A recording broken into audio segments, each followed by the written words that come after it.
कृष्ण और कर्ण का संवाद। महाभारत में कृष्ण ने श्री कृष्ण से पूछा, मेरी माँ ने मुझे जन्मते ही त्याग दिया, क्या ये मेरा अपराध था कि मेरा जन्म एक अवैध के बच्चे के रूप में हुआ?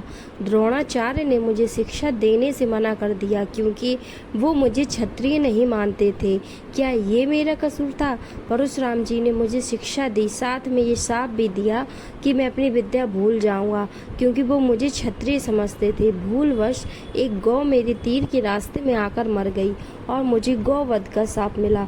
द्रौपदी के स्वयंवर में मुझे अपमानित किया गया क्योंकि मुझे किसी राजघराने का कुलीन व्यक्ति नहीं समझा गया। यहाँ तक कि मेरी माता कुंती ने भी मुझे अपना पुत्र होने का सच अपने दूसरे पुत्रों की रक्षा के लिए स्वीकारा। मुझे जो कुछ मिला दुर्योधन की दया स्वरूप मिला, तो क्या ये गलत है कि मैं दुर्योधन के प्रति अपनी वफादारी रखता हूँ?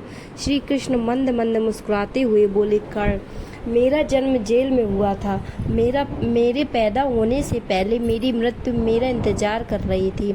जिस रात मेरा जन्म हुआ उसी रात मुझे मेरे माता पिता से अलग होना पड़ा।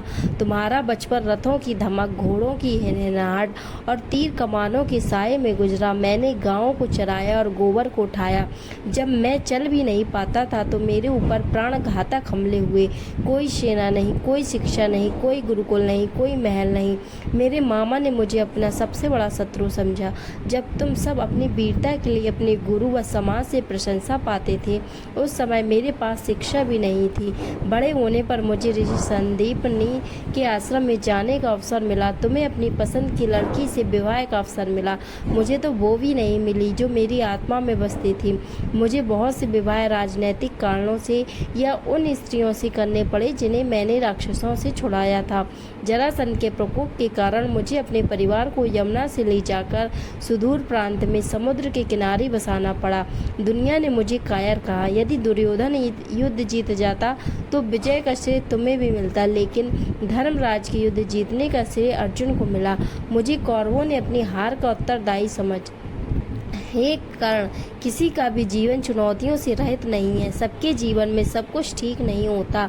कुछ कमियां अगर दुर्योधन में थी तो कुछ युधिष्ठिर में थी। सत्य क्या है और उचित क्या है, ये हम अपनी आत्मा की आवाज़ से स्वयं निर्धारित करते हैं। इस बात से कोई फर्क नहीं पड़ता कि कितनी बार हमारे साथ अन्याय होता है।